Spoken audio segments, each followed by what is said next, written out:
TV ప్రేక్షకులకి స్వాగతం. దయచేసి మీరు ఈ వీడియోని స్కిప్ చేయకుండా చూడండి, సబ్స్క్రైబ్ చేసుకోండి వీలైతే. ఇస్రో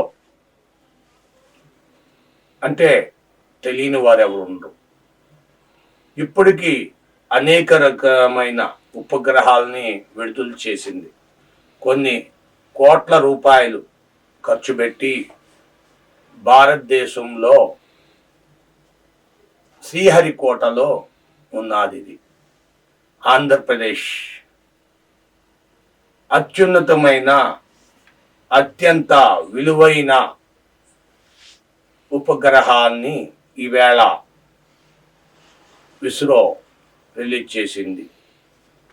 అదే దాని పేరే 3D శాట్. అంటే 3D అంటే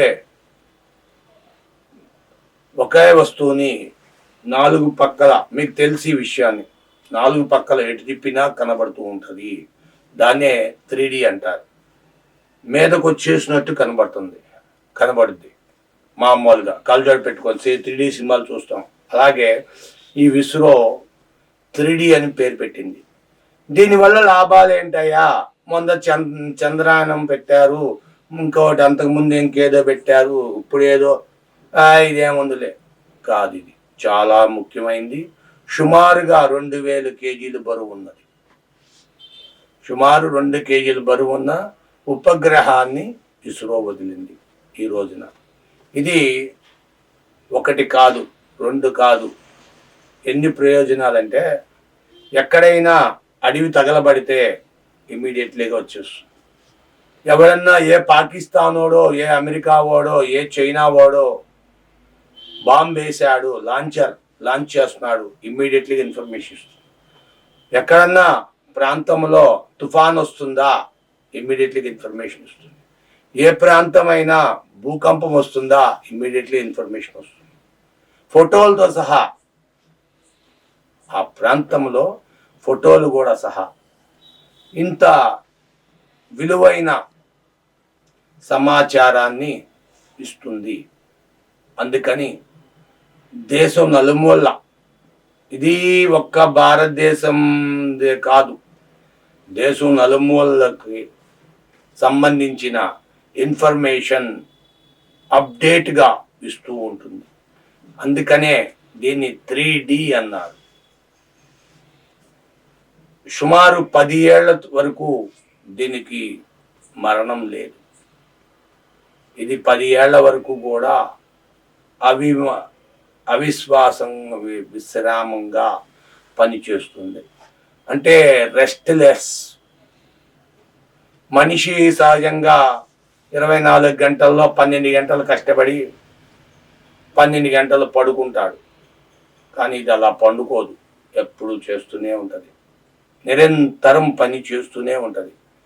గొప్పలు చెప్పుకున్నారుగా చంద్రబాబు నాయుడు 18 గంటలు కష్టపడ్డాడని. ఏం వరగబెట్టాడు? కానీ ఇది 18 గంటలు కాదు, 24 గంటలు పనిచేస్తూనే ఉంటుంది. ఇది మనకు కావాల్సిన సమాచారాన్ని ఇస్తుంది. సంపూర్ణ సమాచారం కోసం ఎక్కడ ఏం జరుగుతుంది, ఎవడు బాంబు వేస్తున్నాడు, ఎవడు ఏం చేస్తున్నాడు అన్నీ తెలిసిపోతాయి. కాబట్టి దీన్ని ఒకసారి గమనించండి, దీని గురించి తెలుసుకోండి. యూట్యూబ్లో కానీ లేదా గూగుల్లో కానీ సెర్చ్ చేస్తే దీని యొక్క లింకులు దొరుకుతాయి, లేదంటే మా డిస్క్రిప్షన్లో చూడొచ్చు. దేశం అత్యున్నత స్థానానికి ఎదుగుతుంది. భారతదేశం కూడా ఒక ఐకాన్ అవుతుందంటే గమనించుకోవాలి. ఈవేళ ఎంతోమంది సైంటిస్టులు, ఎంతోమంది ఇంజనీర్లు, సాఫ్ట్వేర్లు ఉత్పత్తి చేస్తున్న భారతదేశం వేల మంది. మామూలు విషయం కాదు. 75 సంవత్సరాల సుదీర్ఘ చరిత్రలో ఎంతమందిని జపాన్లో ఒక సిటీ మొత్తం ఒక ఒక ఇండియన్ చేతిలో రన్ చేస్తున్నారంటే ఆశ్చర్యం. ఇప్పటికే రకరకాల నిన్న ఒక కుర్రాడు అప్పటికప్పుడు ఎలక్షన్ జరిగితే అప్పటికప్పుడు కౌంటింగ్ చెప్పే మిషన్ తయారు చేశాడు. ఖర్చు లేకుండా మొన్న ఒక కుర్రాడు